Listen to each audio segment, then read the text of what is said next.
এই মুহূর্তের বর্ধমান শহরের গুরুত্বপূর্ণ খবর। বর্ধমান শহরের বীরহাটার ট্রাফিক ওসি চিন্ময় ব্যানার্জির নেতৃত্বে শব্দ দূষণের বিরুদ্ধে বিভিন্ন যানবাহন চালকদেরকে আটক এবং অনলাইন জরিমানা করা হচ্ছে। বহুদিন ধরে বর্ধমান শহরের রাস্তাঘাটে বিভিন্ন যানবাহনের বিকট শব্দে নাজেহাল শহরবাসী সহ ছাত্রছাত্রী ও পথচলতি মানুষ। এই দিন বর্ধমানের ট্রাফিক ওসি শহরের কার্জন গেট এলাকাতে বিকট শব্দ দূষণের বিরুদ্ধে অভিযান শুরু করেন। আজকের এই অভিযানে যেসব বাইক চালকরা সাইলেন্সার পাইপ মডিফাই করে রাস্তায় বিকট শব্দ করে ড্রাইভ করছিল তাদেরকে চিহ্নিত করে আটক করা হয় এবং তার সাথে সাথে যেসব যাত্রীবাহী বাস চালকরা 2-3টে করে এয়ার হর্ন ব্যবহার করছিলেন তাদের সমস্ত যাত্রীবাহী বাসগুলোকে আটক করে এয়ার হর্নগুলিকে খুলে নেওয়া হয়।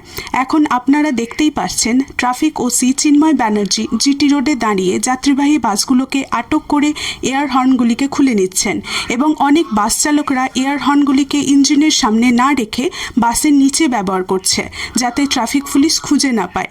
ট্রাফিক ওসি চিন্ময় ব্যানার্জি বাসকে আটক করে চিরুনি তল্লাশি করে এয়ার হর্নগুলোকে খুলে নিচ্ছে এবং বাস ড্রাইভারের লাইসেন্স নিয়ে নিচ্ছে।